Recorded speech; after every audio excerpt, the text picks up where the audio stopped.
Who you upset? Sweetie, I don't know, man, but I promise you I'm going to get to the bottom of it because I read all Oh, we got it? we take. Got my light on. There we go. Damn, we had a funny skit. I'm going to be using that a lot, right? So I inked the deal with Puff today to put it on Revolt.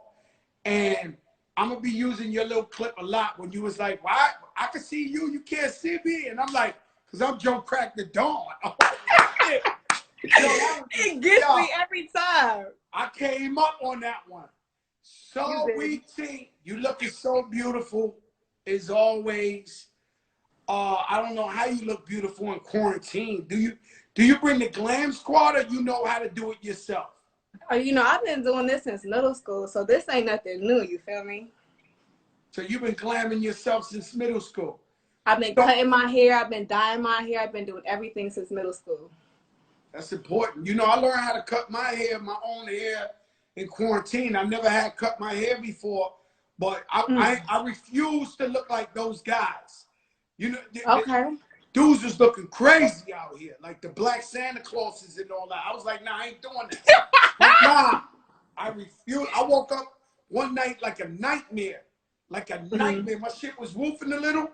I called my man Rich the barber. I said, yo, Rich, I can't take it. Like, what's going on? And he said, yo, I left a clip in your house before. We went on FaceTime. He showed me how to do it. I've been doing it ever since. So welcome to the show, sweetie. Thank you. You looking real crispy. I'm so happy to be here. And we got good Wi-Fi, get everything. Yo, let me tell you something. So I've been watching you, sweetie, and you grind. You grind real, real hard. And you the true definition of nobody can stop you. You're gonna go and do what you gotta do by any means. Thank you. And a lot of your music is about leveling up. About leveling. 8-figure chick. That's my type. That's my type. That shit hard. So, is that really your type, or would you be with a guy if he was broke and he didn't have no money for love? It really depends. It really, because be honest with me, sweetie. We don't run away from the answers in the fact. No. So I'm gonna tell you what it is, because it depends. But fortunately for me, I'm with a rich man with 8 figures. But I do believe, and grinding it out, sticking it out, and seeing if someone can get their hustle on. Because when I was in high school, I wasn't always dating the trappers. So you was always with the trappers? I mean, sometimes, but sometimes I would give somebody else a chance, because it's nice to be with a hustler, because if they got hustler's ambition, that's all that matters. Yeah, my wife took a gamble with me. I wasn't really, at the moment I met her, I had just, I was hustling, getting big money, but then like a movie, I stopped. And I went to rap, and then I said, I'm gonna make it from here, because all my friends was going to jail for 10,000 years. So, and when I met her, I was broke. I ain't had no money like that. She took a chance. She believed in me. And she came up ever since. You know what? She made the right choice. And you know what? You know why I believe in making that choice? Because I've been broke before. I've been renting rooms. I've worked odd jobs. So I always believe in seeing the light in somebody. And if they got hustler's ambition, that's priceless. Now, I'm going to be honest with you. When I talk to my goddaughters, I talk to my cousins, I tell them the truth. I say, yo, if you go with a broke dude for love in the projects, just know you're going to be living in this projects the rest of your life. Now, I tell them the truth. I believe in leveling up. Yes, of course. I believe that you got to play your part, he got to play his part, and he got to be doing better than you somehow, because it's got to be a way to come up. I don't believe in, yo, we going to be broke forever shit. I don't believe in Hell no. That ain't my thing. Hell to the no, to the no, no, no. That's what I say. That's what I hear. So now, at what point did you say, how did you meet Quavo? Because you guys are a power couple. You guys are a power couple, especially for this era and what's going on. How did you meet this guy? How did he because Saweetie is fucking beautiful. Like, what? What happened? What this guy do to sweep you off your feet for y'all to be the way y'all are? He slid into my DMs, I must admit. But I gotta tell you, it was different because you know I had a couple of DMs slide my way, but I already had a crush on him. So you already was like, damn, that's my I think, type. and I think, That's my type. I think I'm giving it to you hot and fresh, like some New York pizza. Cause I don't think I ever told nobody that. I already had a crush on him. This is a Joker show. We talk about everything on here. We don't hide nothing. You know, sweetie. You know what it is. You already had a crush on him. He slid into your DMs. That was another question I had to you, but I'm going to come back to that. What happens now that the whole world knows Quavo's your man and somebody else slides into your DM? Do you tell Quavo or you keep it to yourself? I mean, like, it's like, I'm snitching. You telling them. I'm yo, you snitching. know that guy that be saying what's up to That's you? the only time I snitch, baby. They know that we together and this is what's up. Hell yeah, I'm yeah. You gotta respect them know. Yeah, you gotta respect my man. Respect my man and respect his territory. I'm a part of that territory. We don't play no games. I expect some reciprocation when it comes to that. So yes. Some women are scared to tell a man because they feel like he can get into some beef. You know, he can get locked up, going to hurt somebody behind that. Because, you know, some guys can't handle it like other guys. Do you understand? I just feel like if you testing him, then you testing me. Obviously, you feel like you feel me, you can, nah, it don't work that way. I'm loyal to my soil, and baby, this is what's going on. I respect that. I think that's what you should do. That's what you should do.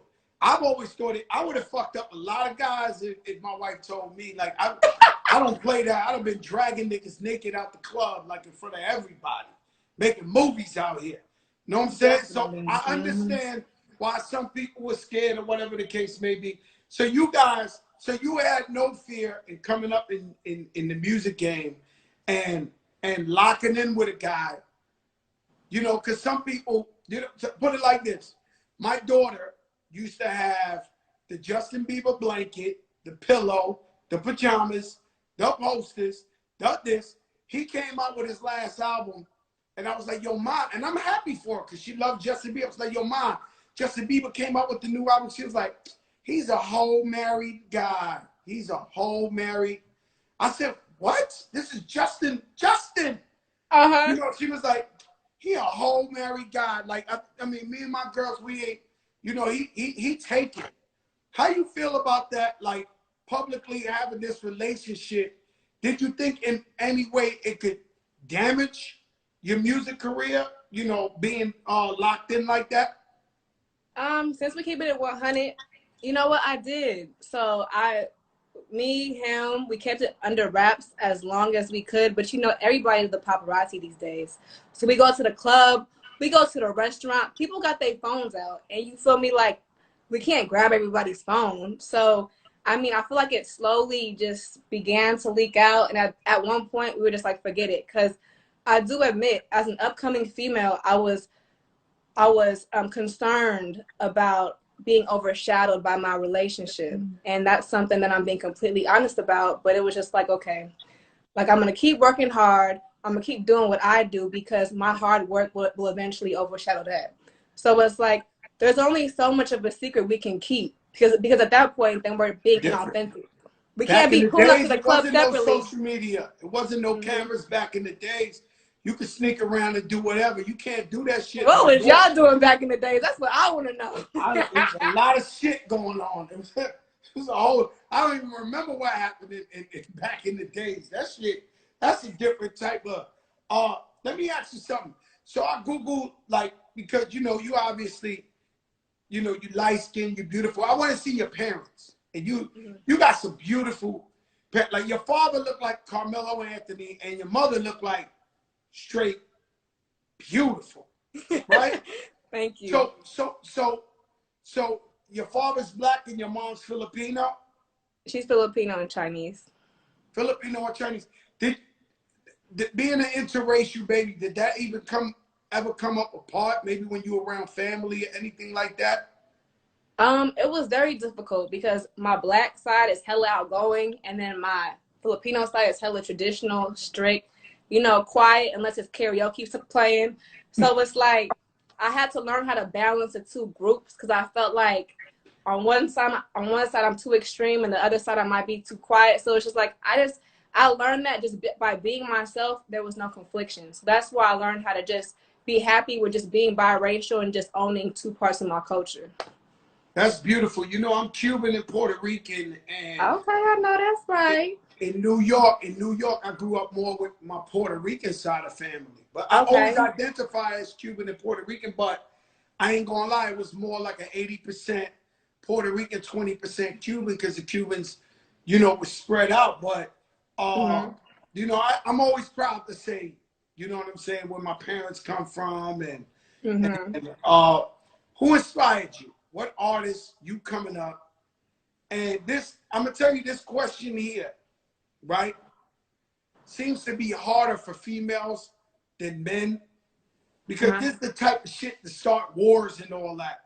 Mhm. Because women, for some reason, they and they don't really want to say who inspired them, who paved the way. I see that a lot in rap females.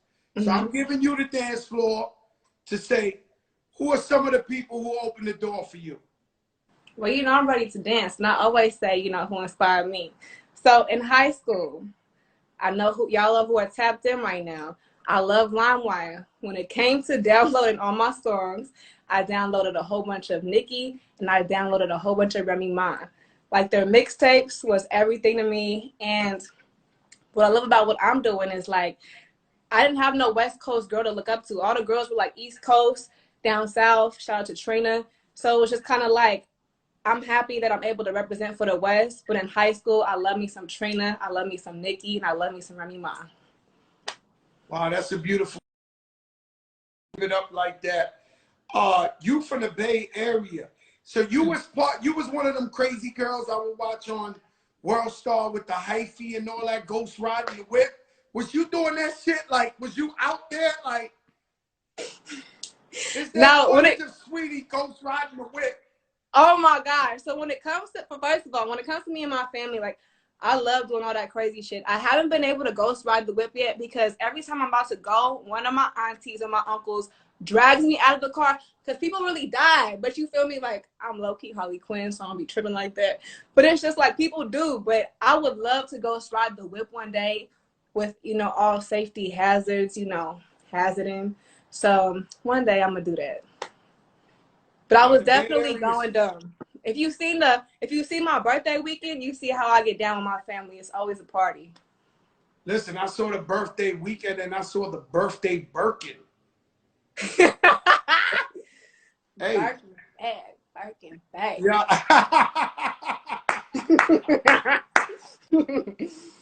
Sweetie, every time I look at your Instagram, you're like, boom, pow, boom, boom, boom. Like, was you always like that, outgoing or a shy person? So when it comes to like other people, other groups, I wouldn't say I'm shy, I'm quiet, but when it comes to my family, I've always been like just rah. Yeah, yeah, yeah, yeah. I know that, and I remember when I first heard about. Well, I've heard about you through Chanel, my daughter, everybody. They knew you from Mm-hmm. before you was even, when you was just coming up. So, Right. Mm-hmm. so I knew about you since day one, and but it was interesting how I really learned about you musically was through Gabrielle Union. Mm-hmm. So Gabrielle pulled me to the side and she was like, "Yo, there's a girl out here. Her name is Sweetie, and she's my cousin." And I said, "Yo, Gabrielle, like you was just heating up, like you was it, like it was just heat." And I was like, "She, girl's on fire, like she about to be something." She's like, "For real?" She said, "My family keeps." I said, "Yo, she about to be something." Like, you started heating up. Tell me about Gabrielle Union. Did you know her before you was famous? Did you know she was your cousin? So that's my dad's cousin, and like at family functions when we would have our family reunion, I was like the little girl, and she was like the superstar. So I was always like shy around her. fast forward, I went to college, kind of lost contact for a little bit, and everybody kept telling me to tell Zaytoven, Gabrielle, anybody who I was related to or knew in the music industry, they told me to let them know, but I have so much pride, so I didn't want to tell nobody. So when she found out I was rapping, she was like, girl, why didn't you tell me? But it was just like, I wanted to prove to myself that I could do it on my own. She was so excited for you. I'm sure she is now. But I'm telling you, behind your back, she was talking to me like, yo, Joe, and my cousin, she about to do her thing. And I was like, I know her. Like, I was like, I literally know her. She's fire. She's this. Oh, and that was a good, that was a beautiful thing. And it's, you know, you got Gabrielle in the family, and now you. This is a pretty impactful family. Like, you know, like it's hard to have two superstars in one family. That's a big I feel deal. like, but I kind of feel like we like sports. You know, like a lot of people in my family are successful, and you see that in a lot of sports families. You see a lot of brothers go to the league, to the NBA, to the NFL. So I just kind of feel like, you know, we all have our own journey to success, and we all like do it on our own. And when everybody can see it, we're all just super proud of each other. Let me tell you that song "Icy Girl." That's one of my favorites that you have, and so you sample Kia, the girl Kia. I mean, I didn't really sample it. I took the whole beat, so I don't know what that's called. Well, it's called a flip. The nice way to say it is a flip. You flip the beat, and did you ever talk to her, have any interactions with her, or the lawyers just handled that and that was that? The lawyers just handled it. I haven't got a chance to speak to her yet, but the lawyers handled it. It was cleared, and then Icy Girl came out officially through DSPs. She's definitely bugged out. Like, but you ain't got to comment, but she's bugged out. Like, you know, like she's bugged out. I did a couple of shows with her back in the days, and her music was so ratchet. And when we was just being guys in the hallway talking shit, but she would come out and be like, yo, I'm calling the cops. She'd be like, yo, I'm calling the cops and your motherfuckers don't get in your rooms and shut up. It's like she was bugged out. She was a strict one. And but I like that song a lot, the Icy Girl. That was an amazing flip. Thank you. Quarantine, what is quarantine like for you? Like, what you been going through in quarantine? I've been cooking a lot. So that's like my quarantine. And then, you know, I had my big old celebration with my family, Memorial Day, and for my birthday. So I just been cooking. My album's pretty much done. So I just been, you know, thinking of treatments, because I do all my treatments, and just kind of been planning this Icy Girl takeover. Oh, so when you been recording in your house, you got a little studio in your house? Yeah, it's called the Pretty Box. It's called a Pretty Box? Yep. So you get in there and do your thing in that Pretty Box? Yep, and I make pretty bitch music. Yo, that's crazy. I'm the only rapper with no studio in my house. Why? Man, I played myself. I ain't know, because I always like going to, so for me, the studio is work / hangout. So when I get in the studio, say I go to the studios 8 o'clock at night, we talk shit to 11. Like just, yo, LeBron, this one, that. We just talking shit for 3 hours, and then we start cooking, right?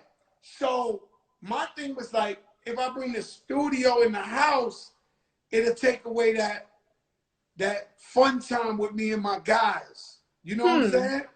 But it's a big mistake, because during quarantine, I haven't been able to record nothing. Okay, separate pleasure from work. Okay, I feel like it makes me a little bit more comfortable, because I'm able to like think of something and then run to the studio and then record it. No, it makes too much sense. I ain't even gonna lie to you. You've been seeing everything that's going on with Black Lives Matter and George Floyd and Breonna Taylor. And so what's your sentiments on everything that's going on in America right now? Well, my sentiment for what's going on in America, first of all, so I've been seeing this a lot, because a lot of people have been asking me the same question, and they make me, you know, answer these questions about how do I feel about my peers who aren't, you know, using their platforms and who aren't informing. But I feel like people need to be educated. And then once they're educated, they would then want to take action. And when I first made my first statement, I called my grandma. My grandma's my best friend. She's been an activist and she was like 18 years old. So I always call her to fact check, get my news, and then I educate. So I think it's important to, instead of, you know, trying to reprimand the people who aren't informing, try to educate them. Because if you have a heart and you're educated on what's been going on, you're gonna want to make a difference. Oh, that's a fact. And I learned so much sitting in the house, and I thought I knew. Like, I've been marching since I was 19, 20 years old with Reverend Allen, New York, for people, police brutality. But I learned more in these last, let's just say, month than I ever knew my whole life. You know what I mean? About racial, systemic racism, and then everything starts to make sense.